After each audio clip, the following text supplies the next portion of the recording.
Здравствуйте. На НТС, как всегда, по воскресеньям итоги недели. В студии Мирджан Балыбаев. Наши журналисты подробно расскажут вам о самых заметных событиях недели. Смотрите сегодня в нашем выпуске.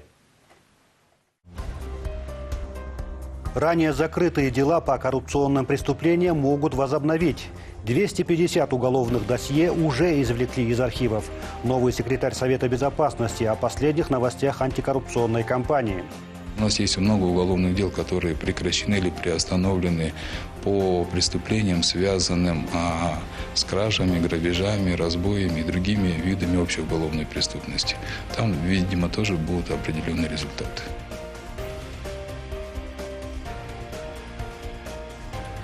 Город уже не безопасный, но еще не умный. Многострадальный проект в очередной раз нарвался на ненадежных партнеров. Если наши чиновники виноваты, а у нас это происходит последние 20 с лишним лет, то нужны очень серьезные наказания, не просто увольнение. Плоскогубцы по цене мотоцикла, а видеокамеры стоят как две машины. Как составлялась смета расходов при модернизации Бишкекской ТЭЦ? В среднем такие камеры стоят $10 тысяч, но их охват доходит до 10 километров. А вы купили 128 камер. Вы что, с помощью них хотите увидеть? По всему городу Бишкек установили, что ли?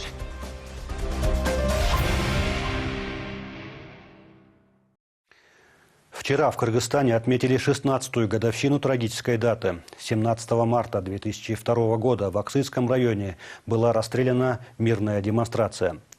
В связи с этим президент Сооронбай Джейнбеков почтил память погибших в аксайских событиях. Глава государства возложил цветы к монументу памяти погибших за свободу народа во время аксайских событий 2002 года и апрельских событий 2010 года на площади Алато в Бишкеке.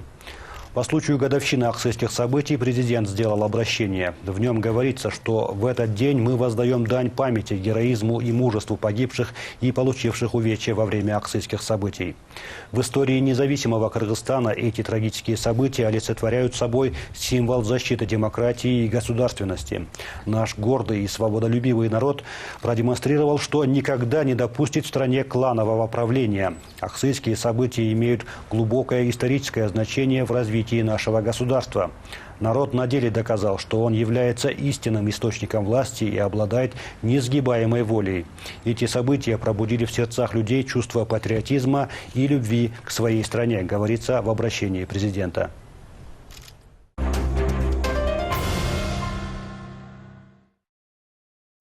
На этой неделе, как и ожидалось, секретарем Совета Безопасности назначен Дамир Сагынбаев. С момента объявления президентом войны против коррупции Сагынбаев, будучи в должности заместителя секретаря Совбеза, фактически уже являлся координатором этой кампании. Свое первое интервью в качестве секретаря Совета Безопасности Дамир Сагынбаев дал телеканалу НТС и поделился последними новостями с антикоррупционного фронта. Из архивов следственных органов извлечено 250 уголовных дел за последние 2 года, приостановленных или закрытых по сомнительным причинам. Все они взяты под личный контроль президента. Определены сроки реализации всех 45 мероприятий. В ближайшее время начнется активная фаза борьбы с системной коррупцией. Эта кампания охватит все госорганы, включая правоохранительные структуры и вооруженные силы. Специальная группа налоговой службы и госрегистра займется проверкой имущества и доходов руководящего состава госслужащих. Тем временем в пятницу парламентские социал-демократы пригласили к себе глав правоохранительных органов, чтобы заслушать информацию о состоянии дел в борьбе с преступностью, в том числе с коррупцией. Однако председатель Госкомитета национальной безопасности, министр внутренних дел и генеральный прокурор на заседание правящей фракции не явились, отправив вместо себя заместителей. Депутаты СДПК остались недовольны таким отношением к себе и тем, как работают правоохранительные структуры. Борьбу с коррупцией теперь возглавляет Дамир Сагынбаев, новый секретарь Совета Безопасности. Назначили его совсем недавно, в начале этой недели. Должность в его карьере новая, но он совсем не новый человек в этой системе. До этого 3 месяца он был первым заместителем секретаря Совбеза. Так что, говорит он, будет продолжать начатое. Займется реализацией 45 мероприятий, принятых по итогам заседания Совета Безопасности в феврале этого года. И уже, отмечает Дамир Сагынбаев, есть некоторые сдвиги в этой работе. Генпрокуратура и Совбез получили список уголовных дел, которые были прекращены и приостановлены за 2 прошлых года. Материалы переданы президенту для изучения. Правомерны ли были действия следователей, станет известно до 1 мая. Перечень приостановленных уголовных дел – это которые имеют отношение к хищениям государственной собственности, к должностным и экономическим преступлениям. Мы не берем общую уголовную преступность, потому что это очень большой объем работы, но все равно Министерство внутренних дел там также над этими вопросами работает. Потому что у нас есть много уголовных дел, которые прекращены или приостановлены по преступлениям, связанным с кражами, грабежами, разбоями и другими видами общей уголовной преступности. Там, видимо, тоже будут определенные результаты. Поручено провести полную инвентаризацию уголовных дел, которые были возбуждены за коррупционные и экономические преступления, начиная с 2010 года. Работа, отметил Дамир Саганбаев, предстоит большая. На сегодня запрошены личные дела всех руководителей старшего звена правоохранительных органов. Их изучают. С 10 по 15 число каждого месяца от каждого органа будут требовать отчет в рамках реализации решений Совбеза. При этом особое внимание впредь будут уделять сообщениям и заявлениям граждан. У нас есть журналисты, у нас есть средства массовой информации, и у нас есть результаты оперативно-служебной деятельности. Пройдет первый квартал, например, первый, второй, третий месяц текущего года. По итогам этого квартала будет уже составлен отчет этими руководителями правоохранительных органов. Что сделано, что выполнено, какие задачи ставятся, как эти задачи выполняются. На основе вот этих вот документов и будет уже осуществляться оценка секретариатом Совета Безопасности и президентом Кыргызской Республики. К примеру, на днях Совет Безопасности взял под контроль уголовное дело, возбужденное по заявлению гражданина Японии Мацуда Синдзи. Он передал на открытие учебного центра для незрячих 83 тысячи долларов. Но гражданка Кыргызстана на эти деньги купила себе квартиру. Уголовное дело возбудили, но до суда дело так и не доходило. Мацуда Синдзи направил президенту Сооронбаю Жээнбекову обращение. Секретариат Совбеза изучил детали проведенного следствия. В итоге старших помощников прокурора Первомайского района привлекли к дисциплинарной ответственности, а уголовное дело возвратили на доследование. Демонтаж системной коррупции, это все идет еще от ОКОЗа 2013 года. И там было предусмотрено более 60 государственных органов, в которых должны были быть разработаны планы по демонтажу системной коррупции. Из этих 60 государственных органов более 40 уже полностью по ним планы подготовлены. Планы даже не подготовлены, они уже и реализованы. Проведен мониторинг, и эти планы были актуализированы. Но, к сожалению, до настоящего времени еще нет плана по демонтажу системной коррупции в органах прокуратуры, в органах внутренних дел, в Государственной службе по борьбе с экономическими преступлениями. И в настоящее время постепенно работа сейчас над этим проводится. Результаты борьбы с коррупцией, с преступностью обсуждали в пятницу депутаты фракции СДПК. Представители силовых органов аргументировали прошлогодними данными. Причем за силовой блок отчитывался вице-премьер-министр Даир Кеникеев. МВД, ГКНБ и Генпрокуратуру представляли заместители, несмотря даже на важность темы. За 2017 год зарегистрировано 27 тысяч преступлений, а за первые 2 месяца этого года 1600. Ущерб от экономических преступлений составил 4 миллиарда сомов. Возвращено в бюджет 2 миллиарда. 207 необоснованных проверок. Возбуждено 1 уголовное дело. Составлено 304 актов. 192 привлекли к дисциплинарной ответственности. К административной ответственности 10 человек. Вот у нас Генеральная прокуратура пишет справки, что за 2017 год было возбуждено 1 уголовное дело. Для меня это вообще, конечно, шок, да, по защите прав предпринимателей. Вот у нас есть статья 304, если я не ошибаюсь, да, уважаемый замгенпрокурора? За незаконное возбуждение или отказ в возбуждении уголовного дела. Вот сейчас можно привлечь к ответственности следователя за это преступление. Сплошные цифры в докладах не удовлетворили парламентариев. Ответы на свои вопросы они не получили, только слышали. Необходимо время на изучение, ответим в письменном виде. Приготовьте мне информацию в письменном виде. Я интересуюсь не просто так. В последнее время главы сельских управ взяли за моду открывать аффилированные компании и принимать участие в тендерах. Преследуют или оказывают давление на членов комиссии. Со стороны государства выделяется немало средств на то же питание школьное. Но не всегда деньги используют по назначению. Акимы стали бизнесменами. Поэтому нужно выработать механизм. Создайте комиссию. Потому что потом председателю тендерной комиссии приходится отвечать. А тот, кто звонил и давил, остается невиновным. Очень много стало поступать жалоб от директоров школ и больниц. Им не дают работать, поэтому предлагаю уменьшить необоснованные проверки. Я далек от того, чтобы запретить проверки, но должен быть предел. Предлагаю правительству разработать механизм сокращения необоснованных проверок. Но я хочу отметить, уважаемые мои коллеги, что нужно уже не Министерство образования, директоров школ, больницы, вот там, где вы очень активно боретесь с коррупцией. Вы боретесь в своих рядах. В первую очередь, вся коррупция у вас, в ваших ведомствах и ваших структурах. Потому что именно вы крышуете все те дела, которые сегодня прикрываются.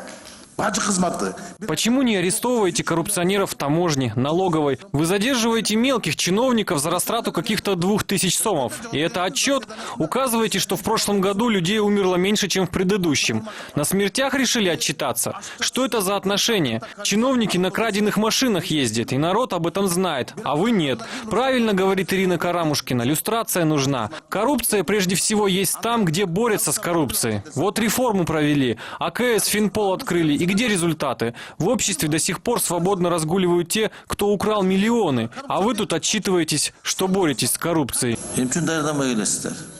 Подготовка поверхностная. Видно, как вы подготовились к отчету. Значит, и борьба с коррупцией идет такая же, поверхностная. Сегодня проблемы те же. Почти по каждому тендеру возбуждают уголовное дело. Госпредприятия и ведомства стали бояться проводить тендеры. В госзакупках при присуждении победы смотрят на минимальную цену, из-за чего приобретаются некачественные товары и услуги. А нужно смотреть на срок и качество. Стенограмма с учетом замечаний депутатов будет передана премьер-министру. Нардепы посоветовали силовикам хотя бы раз в неделю 1 час посвятить приему граждан. И, конечно, избавляться в своих рядах от всех нечистых на руку силовиков. Анастасия Соболева, Эльнура Бекбасарова, Александр Симонов, Эрлан Кемельбеков, НТС. Итоги недели.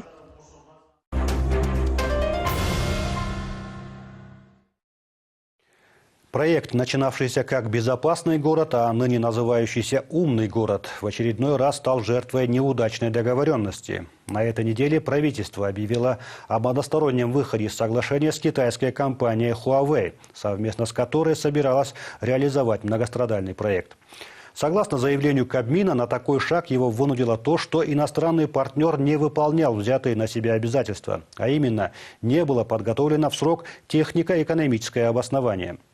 Решение Кыргызстана выйти из соглашения представители китайской компании пока никак не комментируют. Лишь посол Китая в нашей стране Сяо Циньхуа на встрече с журналистами отметил, что Huawei – компания с высокой репутацией, а выход Кыргызстана из соглашения – это обычное дело в коммерческих отношениях. Свою неудачную попытку наш кабинет министров комментирует уже ставшей дежурной формулировкой, мол, государство не понесло никакого ущерба. Теперь проект, ранее оценивавшийся в $60 миллионов, правительство намерено реализовать своими усилиями с привлечением других инвесторов. Во избежание подобных неудач эксперты советуют чиновникам тщательнее подходить к выбору партнеров и обеспечить прозрачность при принятии решений. Правительство намерено реализовать проект «Умный город» самостоятельно. Кабмин расторг соглашение с инвесторами в связи с тем, что китайская компания Huawei так и не смогла выполнить обязательства в рамках принятых договоренностей. В первую очередь речь идет о предоставлении технико-экономического обоснования, на основе которого должны вестись дальнейшие работы. Не были соблюдены сроки предоставления технических документов, таких как ТЭО, технико-экономическое обоснование, проектно-сметная документация. Но выход из этого проекта не влечет за собой каких-либо юридических или финансовых последствий.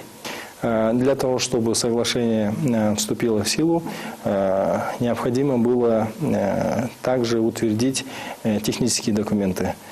Так как инвесторы пропустили сроки реализации и обязательств по этому проекту, правительство Кыргызской Республики решило выйти из этого соглашения. Парламентарии уже потребовали от правительства предоставить полный отчет о планах по реализации проекта. По мнению народных избранников, Кыргызстан изначально не должен был идти на контракт с Huawei. Уже были предварительные договоренности. Поэтому законодатели потребовали от членов правительства разъяснения планов дальнейшей работы. Чиновники обещали все рассказать в апреле.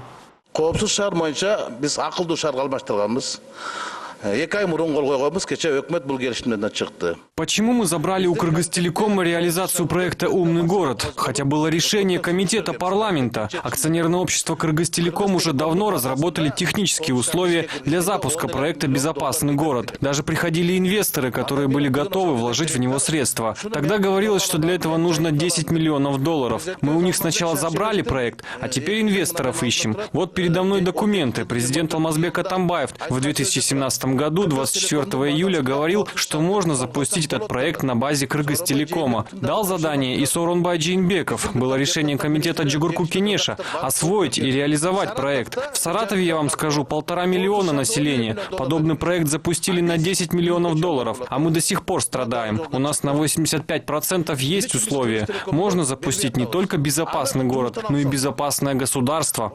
Эксперты говорят, что теперь главное грамотно подойти к поиску партнеров. Идея Кабмина реализовать проект совместно с местными бизнесменами требует детальной проработки, говорят эксперты. Если снова будет выбираться единый подрядчик, избежать коррупционных рисков не удастся. В этой связи аналитики предлагают перенять опыт западных стран.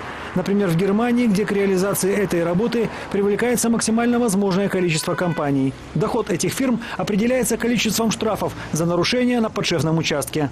Понятно, что здесь должен быть вначале сервер один, да, должно быть программное обеспечение, где, скорее всего, по логике вещей должен быть один игрок. А вот уже сами камеры, которые потом будут подключаться, вот в Германии там существует практика, когда частный инвестор вкладывает определенную сумму денег в камеры и работает 60 на 40%. 60% остается инвестору, 40% государству. Все, что происходит в нарушениях, сразу автоматом уходит на сервер, а оттуда уже потом рассылается рассылками судебные органы, и, соответственно, оттуда потом изымаются деньги, и государство возвращает 60% инвестору. То если вот такой подход взять в нашей стране, то поскольку это проект весьма рентабельный, желающих будет достаточно много. Борьба с коррупцией при реализации проекта «Умный город» должна стать одним из ключевых направлений работы правительства, считают эксперты. Горький опыт последних соглашений показывает, что государству пора менять подход в части выбора партнеров. Лица, виновные за срывы контрактов, должны нести персональную ответственность, говорят эксперты. Мне кажется, необходимо более жесткое отношение к тем людям, которые принимают решения с обеих сторон. Если наши чиновники виноваты, а у нас это происходит последние 20 с лишним лет, то нужны очень серьезные наказания, не просто увольнение. Человек увольнением, так сказать, легко отделывается, а нужны серьезные уголовные наказания за незаконные, или, вернее, скажем, так сказать, за коррупционные сделки. Главная проблема сегодня, по мнению экспертов, это чрезмерная спешка при реализации проектов. Поэтому Кабмину следует более основательно подходить к подобным планам. Понятно, что сроки чаще всего не позволяют проводить глубокий анализ. Однако регулярные срывы контрактов могут навредить не только конкретным проектам, но и имиджу страны как партнера. Нередко, говорят эксперты, действительно серьезные компании остаются за бортом переговоров из-за того, что просто не успевают наладить контакты с ответственными чиновниками. Правительство спешит вот с этими соглашениями, это заметно. И есть там попытки еще заключать соглашения с турками на 25 лет, МАНАС, ОШ, где подписали сразу парламент. Поэтому, я думаю, надо правительству свою работу кардинально пересмотреть именно по заключению соглашений с инвесторами. Прежде чем заключить, надо тщательно до ниточки, до, как говорится, мозга кости изучить, и с тем, чтобы вот это соглашение, любое, оно сработало. Расторжение контракта с Huawei теперь дает возможность правительственным чиновникам хорошенько подумать, что именно нужно государству и какие параметры умного города хотели бы видеть кыргызстанцы. В этой связи очень важным, по мнению экспертов, должно стать общественное обсуждение проекта. Стране сегодня необходимо качественное оснащение для обеспечения безопасности улиц и дорог. А поэтому и подход к вопросу должен быть основательным. На мой взгляд, мы уже не в той стадии, когда решение принимается кулуарно, или кабинетно, или аппаратно. Здесь необходим широкий консенсус. И пример с Huawei, на самом деле, это больше позитив, чем негатив. Я так сформулирую. Теперь у нас есть время спокойно, без суеты, без этой пиар-шелухи, без этих попыток натянуть что-то. Спокойно, честно, самое главное, честно, обсудить, что нам надо. Вот когда мы будем знать, что нам надо, тогда уже автоматически будет вырисовываться так называемое техническое задание. Может быть, мы все можем сделать гораздо проще. Может быть, нам не нужны дорогостоящие камеры. Самостоятельная реализация проекта сегодня лучший выход, говорят эксперты. Средства правительства найти сможет легко. Есть государства, готовые предоставить на эти цели кредиты и гранты. По данным, полученным аналитиками из инсайдерских источников, контракт с Huawei мог нанести государству серьезный урон. Другими словами, правительство в этот раз смогло сработать на опережение. Проблема в том, что сам Huawei не пошел на создание того ТЭО, которое бы отвечало интересам Кыргызстана и Бишкека в частности. В чем интерес Кыргызстана и Бишкека в частности? Не в том, чтобы понавешать просто на каждом перекрестке камеры, а в том, что они не будут работать без электричества. У нас, если вы заметили, многие светофоры постоянно гаснут. Это перебои с электричеством.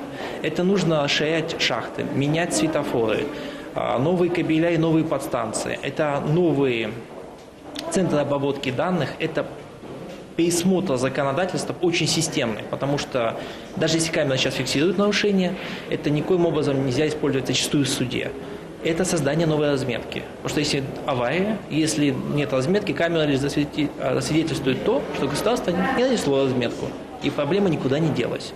Соответственно, Китай не пошел на создание всей инфраструктуры умного города. Он лишь согласился повесить камеры, опять же, это должны быть всепогодные камеры, вандалозащитные камеры. Кто теперь возьмется за проект «Умный город» неизвестно. В правительстве обещают своевременно информировать о ходе реализации планов. Однако большинство экспертов едины во мнении, что расторжение контракта с Huawei было верным решением. И хорошо, что принято оно было на ранних стадиях. Гораздо тяжелее было бы решить ситуацию, если бы проект был уже запущен и деньги затрачены. Игорь Потанин, Эрлан Кемельбеков, Бакыт Кушалиев, НТС. Итоги недели.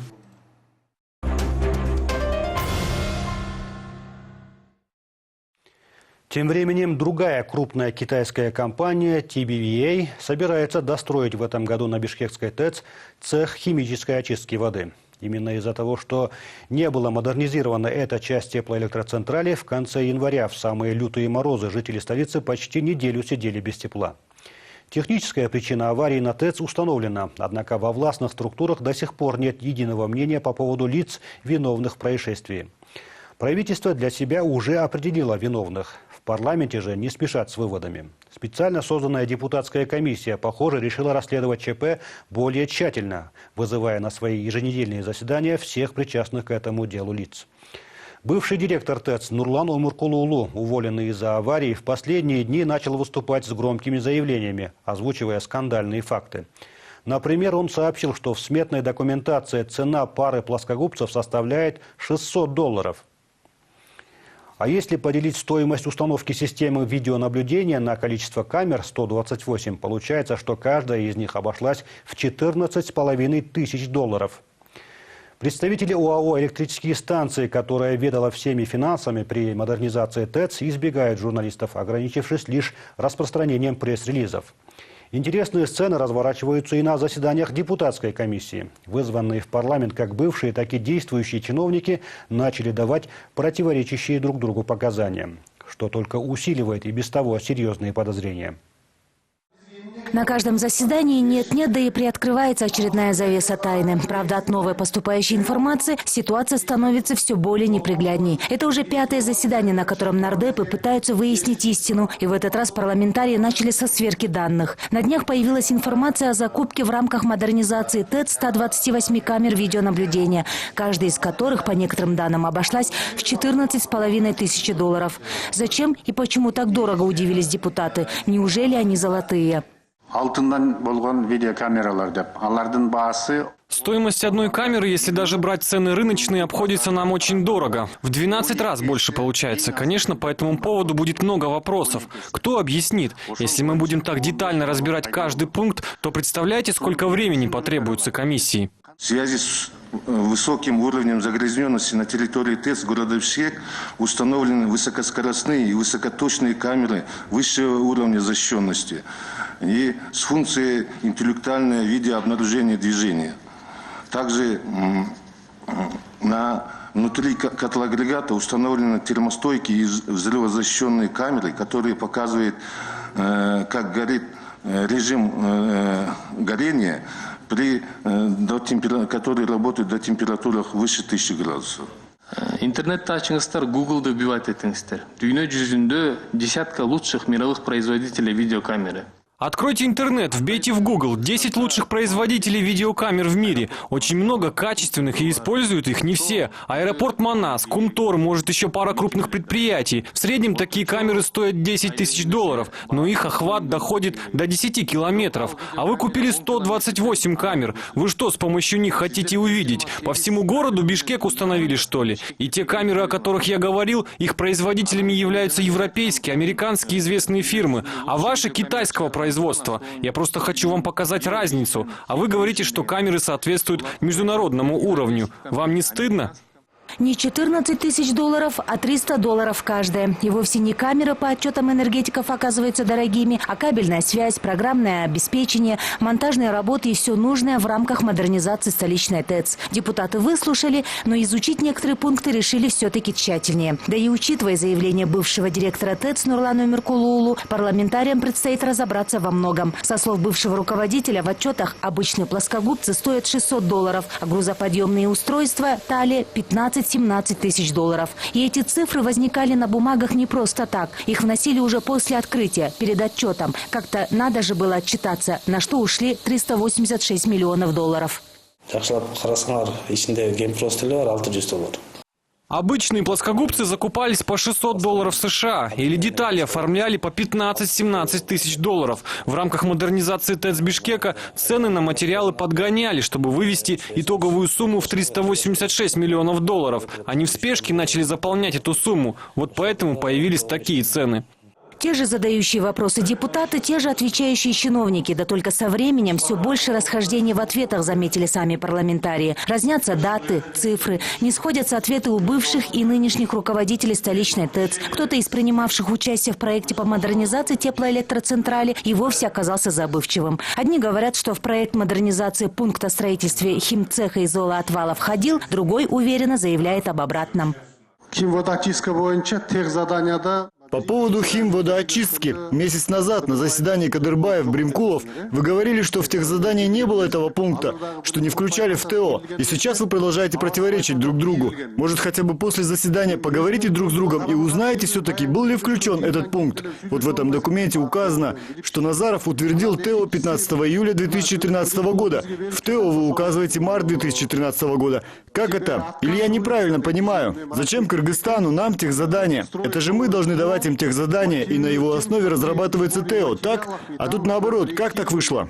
ТО түштү апрель-марттарда. ТО к нам поступило в апреле-марте. Мы изучили, и то, что не вошло, мы дописали. В тех заданиях, которые мы потом отдали, мы включили и свои предложения, и рекомендации по проекту модернизации. Это было тех задание не по ТО, а по модернизации. Например, мы указали то, что было пропущено, параллельные работы, пункт по шлакоотводу. В тех заданиях мы указали, что эти пункты надо выполнить не для разработки ТО, а для проектирования и строительства, как дополнение. Нет, в первую очередь должны были поступить предложения от инженеров, специалистов с нашей стороны, от того же Назарова, Авазова, Воропаева. Они должны были написать, что нам, Кыргызстану, нужно. Предложения должны были поступить от нас.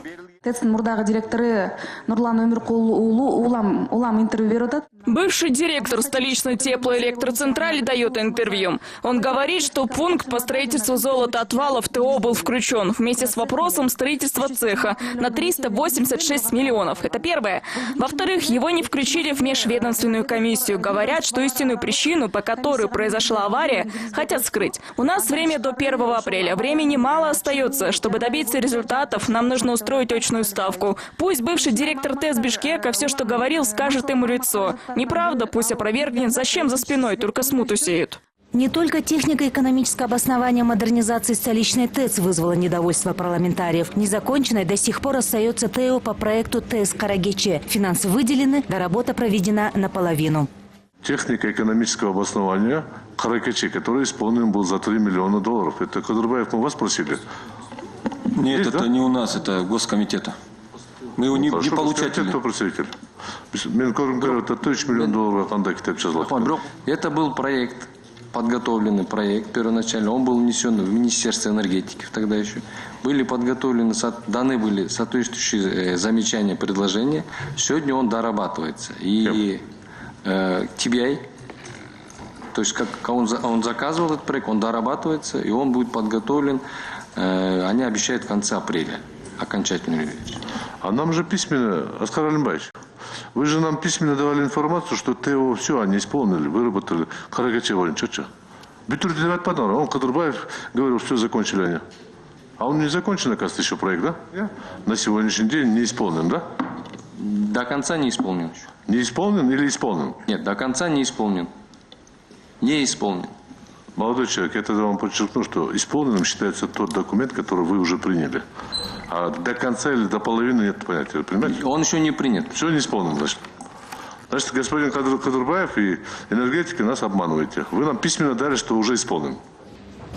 Времени у членов депутатской комиссии остается немного. Для того, чтобы установить причину аварии, им приходилось несколько раз выезжать на ТЭЦ Бишкека. Но вопросов меньше не становится. На следующее заседание нардепы попросили чиновников подготовиться уже тщательнее. Поручили пригласить, надо будет в принудительном порядке, главу правительства того периода Джантуроса Табалдиева, также бывшего министра финансов Ольгу Лаврову. Уже очень много нестыковок обнаружено по кредитному соглашению между Минфином и китайским Эксимбанком по финансированию проекта. Да и за выданный кредит первые погашение процентов уже, как оказалось, были произведены в размере 10 миллионов долларов. Выплата основной суммы должна начаться только в 2024 году.